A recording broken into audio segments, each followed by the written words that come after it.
નમસ્કાર, mid day ન્યૂઝમાં આપનું સ્વાગત છે। શરૂઆત કરીએ મુખ્ય સમાચારથી। એનડીએ તરફથી રાષ્ટ્રપતિ પદ માટે ઉમેદવારી નોંધાવે છે રામનાથ કોવિંદ। પ્રધાનમંત્રી મોદી, ભાજપ પ્રમુખ અમિત શાહ તથા અનેક રાજ્યના મુખ્યમંત્રીની હાજરીમાં સંપન્ન થઈ નામાંકન વિધિ।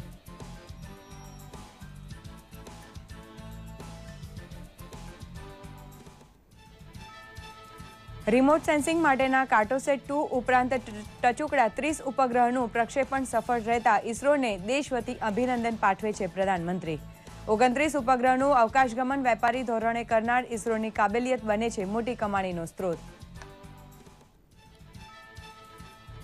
ભાજપની પિતૃ સંસ્થા એવા જનસંઘના સ્થાપક ડોક્ટર શ્યામપ્રસાદ મુખર્જીની પુણ્યતિથિ નિમિત્તે ભાવભરી આદરાંજલિ પાઠવે છે ભારત। પ્રધાનમંત્રીએ કહ્યું, ડોક્ટર મુખર્જીનું બલિદાન દેશના ઇતિહાસમાં સદાય રહેશે અમર।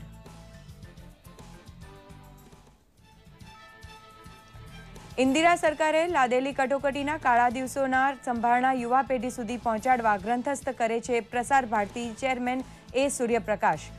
મૂળભૂત અધિકારોનું હનન તથા અખબારી આઝાદીને ગળે ટૂંપો દેવાની ઘટના લોકશાહીનું સૌથી કાળું પ્રકરણ। સરકારી શાળામાં ભણતા સાધારણ ઘરના સંતાન માટે 2,500 સ્માર્ટ ક્લાસરૂમ શરૂ કરવા ઉપરાંત ટેબ્લેટ વિતરણનો નિર્ધાર કરે છે મુખ્યમંત્રી। સુરતના પછાત વિસ્તારની પ્રાથમિક શાળાથી શહેરી વિસ્તારના શાળા પ્રવેશોત્સવનો પ્રારંભ કરાવ્યો। નૈઋત્યનું ચોમાસું ધીમા પગલે ગુજરાતમાં પ્રવેશ કરી રહ્યું હોવાનો ભીનો સંકેત આપે છે। અંબાજી પંથકમાં વરસ્યા બાદ પાટણ પહોંચ્યા કાળા ડિબાંગ વાદળ, તો ડાંગમાં શરૂ થયો ધોધમાર વરસાદ। એકાદ બે દિવસમાં આખા ગુજરાતને પલાળશે મેઘરાજા। શરૂઆત કરીએ મુખ્ય સમાચારથી। રાષ્ટ્રપતિ પદ માટે એનડીએના ઉમેદવાર રામનાથ કોવિંદ પોતાનું ઉમેદવારી પત્ર ભરવા માટે આજે સંસદ ભવન પહોંચ્યા ત્યારે પ્રધાનમંત્રી મોદી, ભાજપ પ્રમુખ અમિત શાહ તથા ભાજપ શાસિત રાજ્યોના મુખ્યમંત્રી હાજર હતા। એનડીએના ઘટક પક્ષ પાસે 48.6% મત હોવા ઉપરાંત અન્નદ્રુમક, બીજુ જનતા દળ, તેલંગાણા રાષ્ટ્ર પરિષદ અને જદયુ જેવા પ્રાદેશિક પક્ષનો ટેકો મળી ગયો હોવાથી રામનાથ કોવિંદની જીતમાં કોઈ મિનમેખ નથી। રાષ્ટ્રપતિ પદની ચૂંટણીનું મતદાન 17મી જુલાઈએ યોજાયા બાદ 20 જુલાઈએ મતગણતરી થવાની છે। રાષ્ટ્રપતિ પ્રણવ મુખર્જીનો કાર્યકાળ 24 જુલાઈના રોજ સમાપ્ત થવાનો છે। ઉમેદવારી નોંધાવ્યા બાદ રામનાથ કોવિંદે કહ્યું કે રાજકીય અને જાતિ આધારિત સંકુચિત ગણતરીઓ છોડી તમામ પક્ષ મારી ઉમેદવારી મંજૂરી રાખશે એવી મને આશા છે। मेरे मीडिया के सभी मित्रों, 125 करोड़ की आबादी वाला अपना देश दुनिया का सबसे बड़ा लोकतंत्र है। राष्ट्रपति पद इस लोकतंत्र का सबसे गरिमामय पद होता है।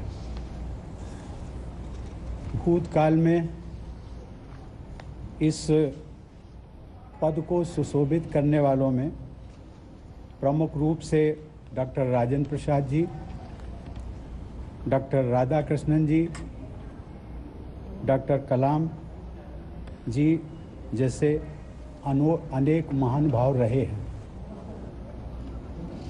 इस महान परंपरा से देश और विदेश पूरी तरह से परिचित है। हमारे देश में संविधान सर्वोपरि है और इस की सर्वोपरिता बनाए रखना हमारी जिम्मेदारी है।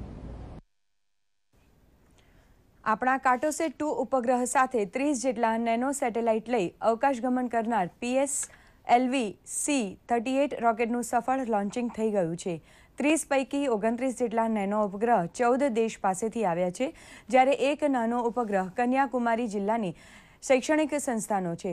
કાર્ટોસેટ 2 ઉપગ્રહ રિમોટ સેન્સિંગ માટે છે અને તેની આવરદા 5 વર્ષની ગણાય છે। 31 ઉપગ્રહનું કુલ વજન 955 કિલોગ્રામ છે, જ્યારે તેને અવકાશમાં છોડવા જનાર PSLV રોકેટની લંબાઈ 44.4 મીટર અને વજન 329 ટન છે।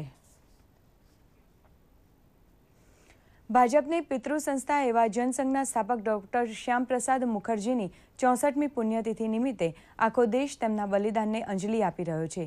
1953માં 23મી જૂનની વહેલી સવારે જમ્મુ કાશ્મીરના શ્રીનગર ખાતે કારાવાસ દરમિયાન ડોક્ટર મુખર્જીનું અવસાન થયું. ત્યારથી આ બનાવને રહસ્યમય ગણાતો રહ્યો છે. જમ્મુ કાશ્મીરમાં દાખલ થવા માટે શેખ અબ્દુલ્લાની સરકારે પરમિટ પ્રથા શરૂ કરેલી, જેનો વિરોધ કરવા માટે ત્યાં જઈ આંદોલન શરૂ કરનાર ડોક્ટર મુખર્જીની 11 મે 1953ના રોજ ધરપકડ કરી જેલમાં પૂરી દેવાયેલા. કારાવાસ દરમિયાન તેમની તબિયત લથડતા ક્યારેય તેઓ સાજા થઈ શક્યા નહીં અને સ્વર્ગવાસ થયો. જનસંઘ સ્થાપકને અંજલિ માટે ભાજપે દેશવ્યાપી કાર્યક્રમો યોજ્યા છે.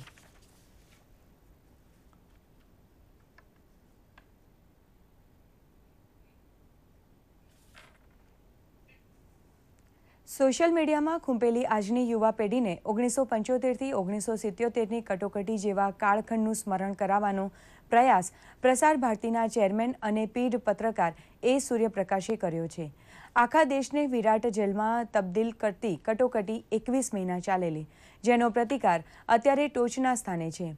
કટોકટીનો પ્રતિકાર કરનાર જાગૃત લોકોની પેઢીનો આક્રોશ કોંગ્રેસ પ્રતિકારમાં રૂપાંતર પામ્યો અને બાકીની વાત ખુદ મોટો રાજકીય ઇતિહાસ છે. કટોકટી સામે લડત આપતી ભૂગર્ભ પ્રવૃત્તિ ચલાવનાર સંઘના એક પ્રચારક છેક સુધી પકડાયા નહોતા. તેમનું નામ નરેન્દ્ર દામોદર દાસ મોદી. કોંગ્રેસના પ્રધાનમંત્રી ઇન્દિરા ગાંધીએ 40 વર્ષ અગાઉ દેશમાં કટોકટી લાદી મૂળભૂત અધિકારોનું હનન કર્યું. ત્યારે મીડિયા આલમની બુરી હાલત થયેલી. સેન્સરશીપને લીધે સરકારી અધિકારી મંજૂર કરે તેટલા જ સમાચાર છાપવાની અખબારોને ફરજ પડાયેલી. ઇન્દિરાજીનો વિરોધ કરનાર તમામને દેશ માટે ખતરારૂપ ગણાવી જેલ ભેગા કરવા મીસા નામે કાળો કાયદો પસાર કરાયેલો. લોકશાહીના ઇતિહાસમાં સૌથી કાળા પ્રકરણ તરીકે નોંધાયેલી કટોકટી વિશે પ્રસાર ભારતીના ચેરમેન એ સૂર્યપ્રકાશે 2 નમૂન પુસ્તક લખી આજની પેઢીને માહિતગાર બનાવવા મહેનત કરી છે. It was the darkest hour for India's democracy because we slipped from being a vibrant democracy into a dictatorship.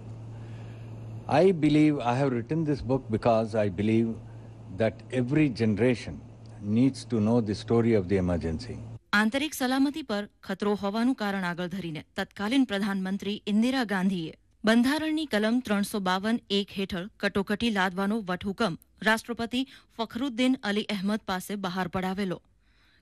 भाइयों और बहनों, राष्ट्रपति जी ने आपातकाल की घोषणा की है.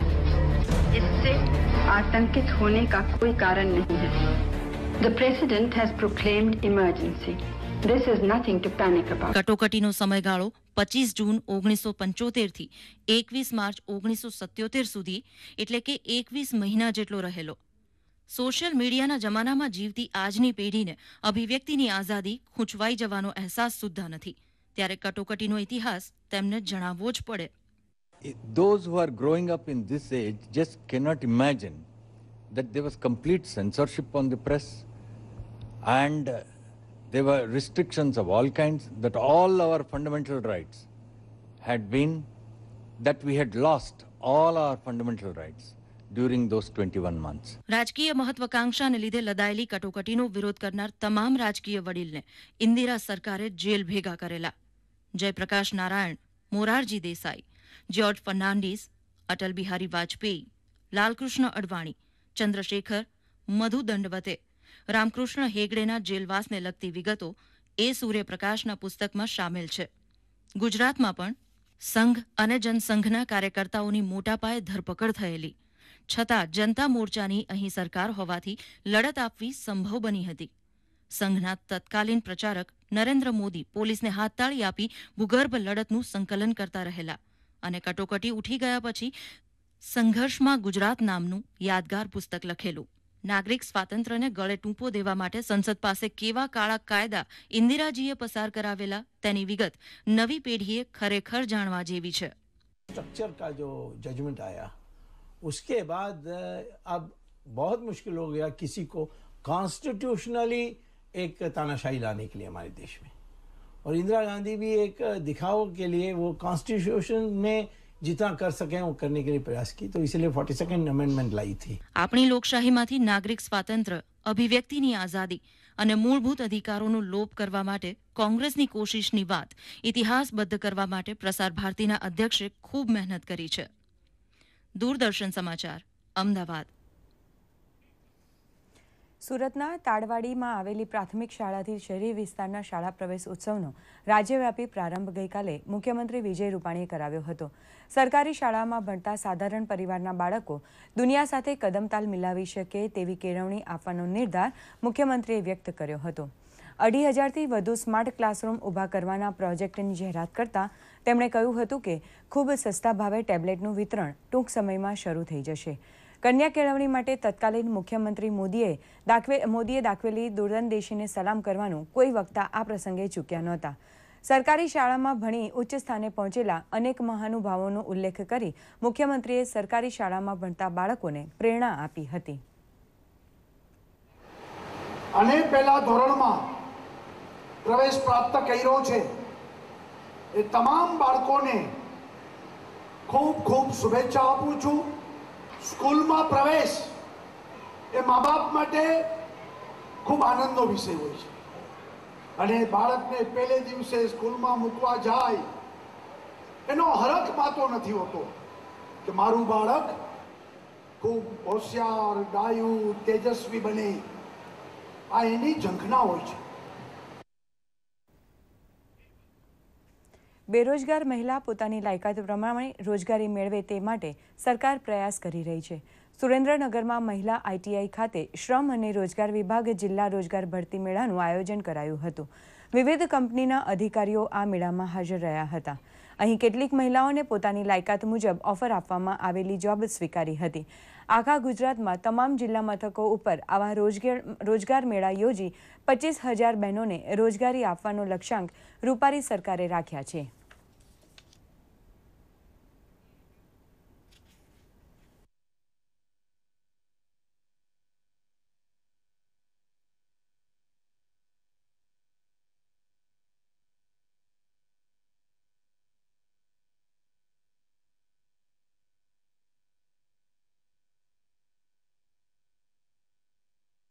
તો આ બધી દીકરીઓ આજે નોકરી માટે આવી છે અને મહિલા સશક્તિકરણની સાચી વાત તો આ જ છે કે ખરેખર ભણતર મળ્યું છે તો એને ઉજાગર કરીને એક પૂરકતા રૂપે કુટુંબને પણ આપણે પૂરક બનીએ એ પ્રકારે કામગીરી કરશે અને આ દીકરીઓ ખૂબ આગળ વધશે એવી પણ મને ચોક્કસ ખાતરી છે. જે અહીંયા નોકરીદાતા વિવિધ ઉપસ્થિત રહ્યા છે તેમાંથી મળી રહે તે માટે એક જ પ્લેટફોર્મ ઉપર આ સૌને ભેગા કરી અને એ લોકોને જે ઇન્ટરવ્યૂ માટે વિવિધ નોકરીદાતાનો સંપર્ક કરવો પડે છે ના કરવો પડે ને એક જ સ્થળ ઉપર એ લોકોને નોકરીની તક મળે તે માટેનું આયોજન મહિલા ITI સુરનગર ખાતે આજે કરવામાં આવેલ હતું.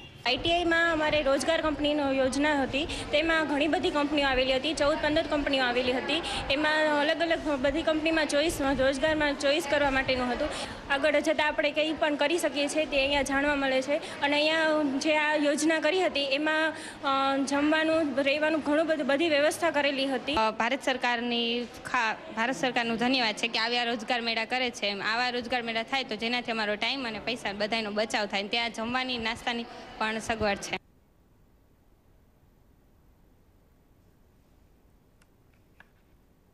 કોડીનારના સરકડી ગામની કુમારી ચેતનાવાળા ચીન ખાતે રમાઈ રહેલ વોલીબોલ ટુર્નામેન્ટમાં ભારતીય ટીમનું નેતૃત્વ કરી રહી છે. ચીન ખાતે બ્રિક્સ 2017 ગેમ્સમાં બ્રાઝિલ, રશિયા, ભારત, ચીન, સાઉથ આફ્રિકા ટીમ વચ્ચે વોલીબોલની સ્પર્ધા ચાલી રહી છે. ચેતનાવાળાના કોચ વરજાંગભાઈ વાળાએ જણાવ્યું હતું કે જો વધુ સુવિધા ઉપલબ્ધ થાય તો આ ગામની દીકરીઓ વધુ દેશનું નામ રોશન કરી શકે. ચેતનાની બહેન કિંજલ પણ ભારતીય જુનિયર મહિલા ટીમની કેપ્ટન હતી, પરંતુ ઈજાના કારણે તે ભાગ લઈ શકી નથી. પરંતુ મોટી બહેનની સિદ્ધિની તેને ખુશી છે. ચેતનાના પિતા મેરામણભાઈએ કહ્યું હતું કે મારી 2 દીકરી ઇન્ટરનેશનલ અને 2 દીકરી નેશનલ કક્ષાએ રમી ચૂકી છે. અત્યારે આપણી સરકારશ્રીએ ખૂબ જ રમતમાં, સ્પોર્ટ્સમાં આગળ વધે તે માટે ઘણી સ્કીમો બહાર પાડી છે. તો રમતમાં અને અભ્યાસમાં ધ્યાન દે, ઘરકામ તો કરવાના જ છે, એ તો કરશું જ. હું એ કહેવા માગું છું કે જે રીતે આપણે મોદી સરકારશ્રીએ આપણને કેટલી બધી સ્કીમો આપી છે અને ઘણું બધી સ્ત્રીઓને આગળ લાવવાનો પ્રયત્ન કર્યો છે, તો આપણે પણ તેનો સહકાર આપીએ અને આગળ વધીએ. અને અત્યારે જે અંડર-20 ચાઇના સામે જે ઓલી બ્રિક્સ ટુર્નામેન્ટ જે થઈ રહી છે તેમાં જે મારી બેન છે, જે મોટી છે થોડી, તેણે પાર્ટિસિપેટ કરી અને કેપ્ટનશીપનું પણ પદ સંભાળી અત્યારે પરફોર્મન્સ સારું બતાવી રહી છે. સંદેશો તો એ કે દીકરીઓને દીકરાથી નીચલી કક્ષા ન માનવી જોઈએ, સમકક્ષ માનવી જોઈએ. પછી એને પ્રોત્સાહિત કરવી જોઈએ વાલીઓએ દીકરીઓને, અને થોડો સહકાર આપવો જોઈએ અને એને જે કાંઈ જે રમતમાં અનુકૂળ હોય એમ એને પ્રોત્સાહિત કરવી જોઈએ વાલીઓએ.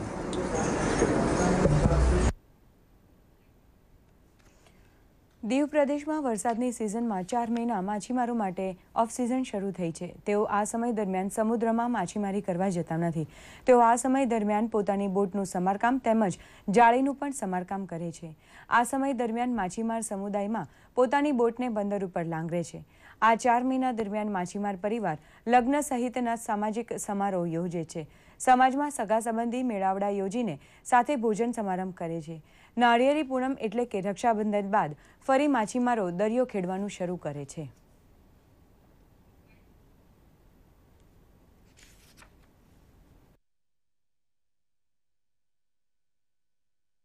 ઓગસ્ટ 2017 અમે પાછા અમારી ફિશિંગ શરૂ થશે. એ દરમિયાન અમે ફિશિંગમાં જશું. એ દરમિયાન અત્યારે અમે બંધ છે. આ રીતના અમારો કાર્યક્રમ છે.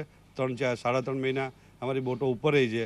એ દરમિયાન પિલાણી પણ રહી છે. મોટાભાગની બોટો ઉપર ચડી ગઈ. બાકીની આ જે બોટો છે એ તરતી રહી છે, કારણ કે પ્લેટફોર્મ ન હોવાના કારણે અમારે પાણીમાં રાખવું પડે છે.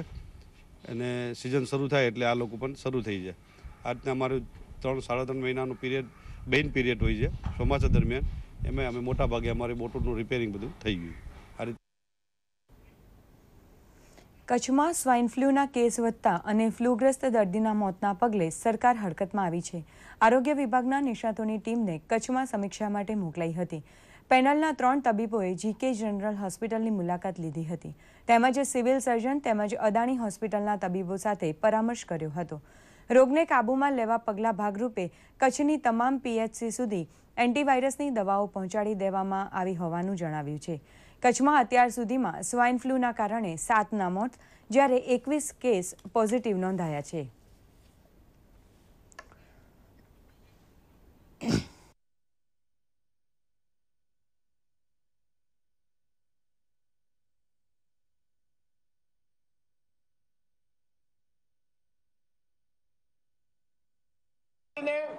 વાત કરીએ તો જે આ છેલ્લા 7 અઠવાડિયામાં સ્વાઇન ફ્લૂના જે રોગ છે એને મૃત્યુ પણ નોંધાયા છે. ત્યારે સૌને મારી વિનંતી છે કે આ સ્વાઇન ફ્લૂનો રોગ હવે લોકો પણ જાણે છે, ડૉક્ટરોને સારવારની પદ્ધતિ પણ છે. એના માટે જરૂરી પૂરતી દવાઓ ડૉક્ટરોને અને સ્ટાફને પહેરવાના જે ડ્રેસ છે, પીપી પર્સનલ પ્રોટેક્ટિવ ઇક્વિપમેન્ટ્સ, એ વેન્ટિલેટરની જરૂર પડે તો વેન્ટિલેટર પણ આપણી પાસે પૂરતા પ્રમાણમાં ઉપલબ્ધ છે. પૂરતી પથારી આપણી પાસે ઉપલબ્ધ છે સમગ્ર કચ્છ માટે. જે હજુ પણ મિસિંગ લિંક છે એમાં ખાસ દરેક નાગરિકને વિનંતી કરું છું કે આ સ્વાઇન ફ્લૂના 4 સ્ટેજ છે. ખેડૂતોને કોલ્ડ સ્ટોરેજમાં મૂકવામાં આવેલા બટાકાના કટ્ટા દીઠ 50 રૂપિયાની સબસિડી જાહેર કરાતા અરવલ્લી જિલ્લાના ખેડૂતોએ સરકારના નિર્ણયને આવકાર્યો છે. અરવલ્લી જિલ્લામાં બાયડ, ધનસુરા, મોડાસા સહિતના તમામ તાલુકાઓમાં બટાટાની ખેતી મોટા પ્રમાણમાં થાય છે. ભારતીય કિસાન સંઘ દ્વારા અને કોલ્ડ સ્ટોરેજ એસોસિએશન દ્વારા સરકારમાં રજૂઆત કરાતા સરકારે ખેડૂતોના હિતમાં મંત્રીઓ અને અધિકારીઓની સમિતિ રચી હતી. તેઓએ સ્થિતિ અંગે સમીક્ષા કરી રિપોર્ટ તૈયાર કર્યો હતો. ત્યારબાદ કટ્ટા દીઠ ₹50ની સબસિડી જાહેર કરાતા ખેડૂતોને રાહત મળી છે.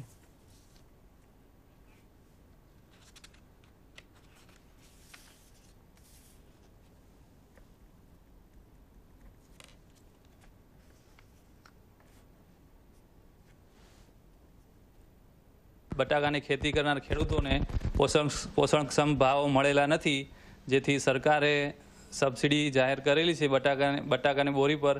તે સરકારના નિર્ણયથી અમે સહમત છીએ અને દરેક ખેડૂતોને પોષણક્ષમ ભાવ મળશે, જેથી દરેક ખેડૂત વર્ગમાં ખુશીનો માહોલ છે. જે બટાકા ઉપર સરકારે જે કટ્ટે 50 રૂપિયા પ્રમાણે જે સબસિડી જાહેર કરી છે તે ખેડૂતોને સારો એવો ફાયદો થાય એવો છે અને જલ્દી અમલમાં મૂકે તો ખેડૂતોને પૈસા જલ્દી મળે એવી અમારી આશા છે. કોસ્ટોની અંદર બટાકા પડ્યા છે ખેડૂતોના, તેના ઉપર જે 50 રૂપિયા સબસિડી જાહેર કરી છે તેનાથી ખેડૂતોને ફાયદો થશે અને જે સ્ટોરેજની અંદર માલ છે તેના ઉપર જ સબસિડી આપી છે સરકારે. પ્રધાનમંત્રી નરેન્દ્ર મોદીના સ્વચ્છતા અભિયાનને આગળ વધારતા દમણના મત્સ્યગંધા ફિશરીઝ સોસાયટી દ્વારા દમણના માછીમારોને જંપોર બીચ ઉપર સ્વચ્છતા અભિયાન ચલાવવામાં આવ્યું હતું. મોટી દમણ જપોર બીચ ખાતે મત્સ્ય અધિક્ષક અભિલાષા અગ્રવાલ, આરટીઓ કરણજીત વાડોદરિયા, ફિશરીઝ સોસાયટીના ચેરમેન અરવિંદ ટંડેલ સહિતના સભ્યોએ કાર્યક્રમ સાથે બીચની સફાઈ કરી હતી. તેઓએ બીચ ઉપર લારી અને ગલ્લાવાળાઓને કચરાપેટીનો ઉપયોગ કરવાનું જણાવ્યું છે.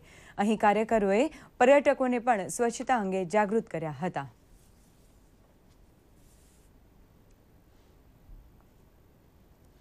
અમારી સોસાયટી આ અગાઉ પણ સ્વચ્છતા અભિયાન ચલાવેલું છે અને હવે પછી પણ આપણા દમણમાં જ્યાં કચરો હશે કે ગંદકી હશે ત્યાં આ સ્વચ્છતા અભિયાન ચલાવશું અને આપણી દમણની જનતાને જાગૃત કરશું અને આપણા ગાંધીજીનું સ્વચ્છ ભારતનું સપનું પૂર્ણ કરીશું. આ જંપોર બીચ આપણા દમણનું મુખ્ય પર્યટન સ્થળ છે અને જ્યાં દમણના અને દમણની બહારના પણ પર્યટકો અને સહેલાણીઓ મોટી સંખ્યામાં આવે છે. આથી આપણા દમણની સાથે સાથે આ જંપોર બીચની સ્વચ્છતા પણ ખૂબ જ જરૂરી છે અને એના માટે આપણે હવે પછી પણ એને સ્વચ્છ રાખીશું અને લોકોને પણ સંદેશો આપશું. મૂળ પેટલાદની અને હાલ કરમસદમાં રહેતી જલ્પા કાછિયાએ 5 કલાક સુધી ભૂમાસનની મુદ્રામાં રહીને વિશ્વ વિક્રમ બનાવ્યો છે. તેનો આ રેકોર્ડ ઇન્ડિયા બુક ઓફ રેકોર્ડમાં નોંધાયો છે. જલ્પાએ યોગ ક્ષેત્રે રાષ્ટ્રીય અને આંતરરાષ્ટ્રીય ક્ષેત્રે અનેક સફળતા મેળવી છે. તેણે 9 ગોલ્ડ, 7 સિલ્વર અને 5 બ્રોન્ઝ તેમજ 25 જેટલી ટ્રોફી મેળવેલી છે. આણંદ ખાતે યોજાયેલ આ કાર્યક્રમમાં નિરીક્ષક તરીકે ડેપ્યુટી કલેક્ટર ભાવનાબેન બારડ ઉપસ્થિત રહ્યા હતા.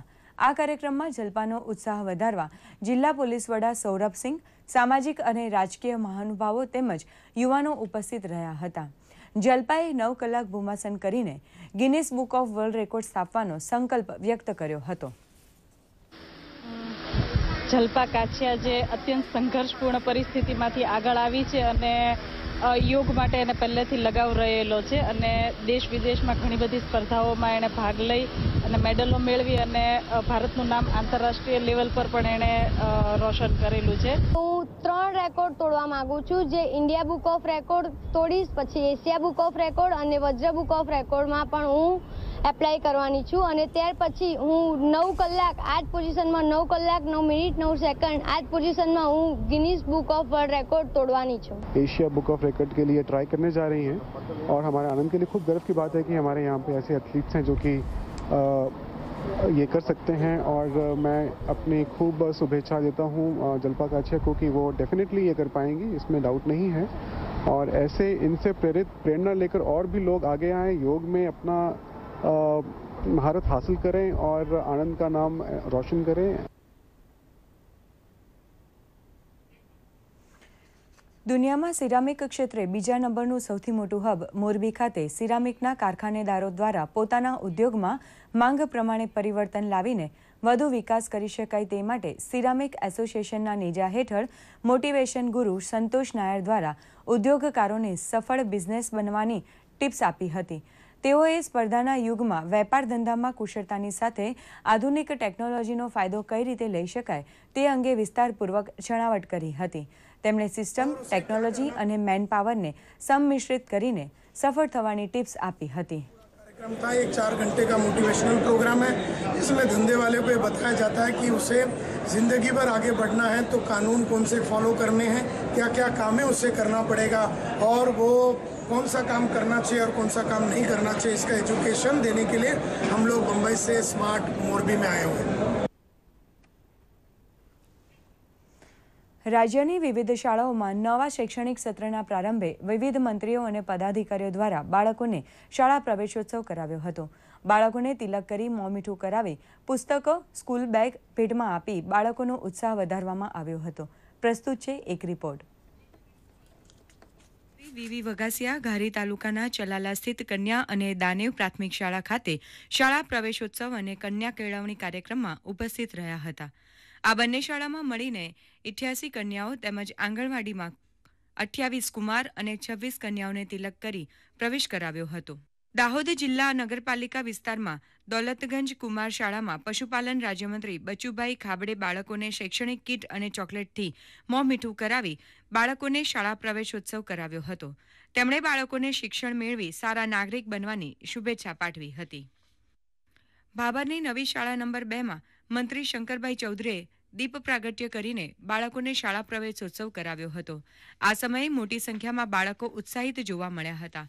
તેમણે બાળકોને ચોકલેટ અને ચીકીનું વિતરણ કરીને બાળકોને મોં મીઠું કરાવ્યું હતું. આલ્ફ્રેડ હાઈસ્કૂલ ભુજ કચ્છ ખાતે સંસદીય સચિવ પાણી પુરવઠા વાસણભાઈ આહિરે બાળકોને શાળા પ્રવેશોત્સવ કરાવ્યો હતો. આ સમયે વિદ્યાર્થીઓને પુસ્તક કીટનું વિતરણ કરાયું હતું.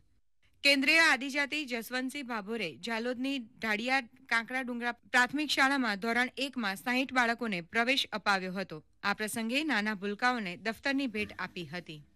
વિધાનસભાના મુખ્ય દંડક પંકજ કુમારે નડિયાની બેચરપુરા પ્રાથમિક શાળામાં અને આંગણવાડીમાં મળી કુલ 91 બાળકોને શાળા પ્રવેશોત્સવ કરાવ્યો હતો. આ પ્રસંગે ધોરણ 3 થી 8ના તેજસ્વી વિદ્યાર્થીઓનું સન્માન પણ કરાયું હતું. સામાજિક બાળ મહિલા કલ્યાણ મંત્રી આત્મારામ પરમારે નવસારી ડીડી ગર્લ્સ શાળામાં 240 વિદ્યાર્થીઓને શાળા પ્રવેશ કરાવ્યો હતો. તેઓ દ્વારા ગણવેશ, પુસ્તક, સાયકલનું વિતરણ કરવામાં આવ્યું હતું. જામનગરમાં શહેર કક્ષાના શાળા પ્રવેશોત્સવ કાર્યક્રમમાં આરોગ્ય સચિવ જયંતિ રવિ દ્વારા નગર પ્રાથમિક શિક્ષણ સમિતિ સંચાલિત 53 શાળાઓમાં 15,000થી વધુ વિદ્યાર્થીઓને પ્રવેશ આપવામાં આવ્યો હતો. જયંતિ રવિ દ્વારા બાળકોને ચોકલેટ, પુસ્તકો તેમજ સ્કૂલ બેગ ભેટમાં અપાયા હતા. પાટણ તાબાના હારીજ ખાતે દિલીપભાઈ ઠાકોર દ્વારા પ્રાથમિક શાળા નંબર 2 ખાતે બાળકોને શાળા પ્રવેશ કરાવ્યો હતો. દિલીપભાઈ ઠાકોર તેમજ અન્ય પદાધિકારીઓ દ્વારા બાળકોને ચોકલેટ, દફતર, જ્યારે મોટા વિદ્યાર્થીઓને પુસ્તકનું વિતરણ કરાયું હતું. સુરતના કડોદરા ખાતે શિક્ષણ મંત્રી ભૂપેન્દ્રસિંહ ચુડાસમા તથા અન્યો દ્વારા પ્રાથમિક શાળામાં બાળકોને શાળા પ્રવેશોત્સવ કરાવ્યો હતો. આ પ્રસંગે બાળકોએ અંગ કસરતનો કાર્યક્રમ રજૂ કર્યો હતો. નાના ભૂલકાઓને દફતરનું વિતરણ કરવામાં આવ્યું હતું. વડોદરા ખાતે રમતગમત મંત્રી રાજેન્દ્રભાઈ ત્રિવેદીએ નગર પ્રાથમિક શિક્ષણ સમિતિ હેઠળ નાના બાળકોને શાળામાં પ્રવેશ અપાવ્યો હતો. આ પ્રસંગે મોટા વિદ્યાર્થીઓને સારા પ્રદર્શન બદલ ટ્રોફી એનાયત કરવામાં આવી હતી. આ પ્રસંગે તેઓએ કોમ્પ્યુટર રૂમનું પણ ઉદ્ઘાટન કર્યું હતું. બ્યુરો રિપોર્ટ, દૂરદર્શન સમાચાર, અમદાવાદ. હવે જોઈએ સોશિયલ મીડિયામાં ટ્રેન્ડ થયેલા કેટલાક સમાચારોનો અમારો ખાસ રિપોર્ટ સોશિયલ કનેક્ટ.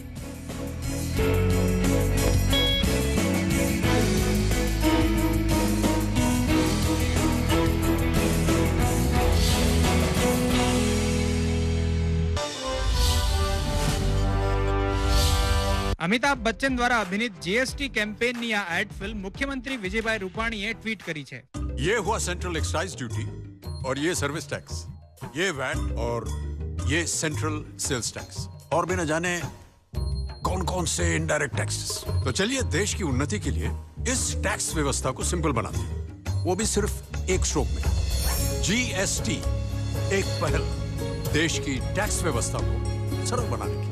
जीएसटी, एक राष्ट्र, एक टैक्स, एक मार्केट.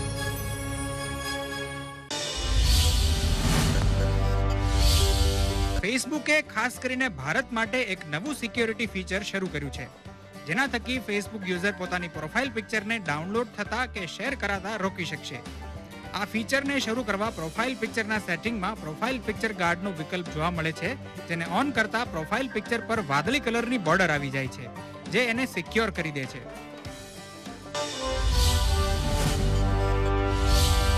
આજે ઓલિમ્પિક્સ ડે નિમિત્તે રિયો ઓલિમ્પિક્સમાં સિલ્વર મેડલ જીતી દેશનું નામ રોશન કરનારી પીવી સિંધુનો આ વિડીયો ઓલિમ્પિક્સના ઓફિશિયલ ટ્વિટર હેન્ડલથી શેર કરવામાં આવ્યો છે. પીવી સિંધુએ ઓલિમ્પિક્સના આ વિડીયોને રિટ્વીટ કરી ખુશી વ્યક્ત કરી છે.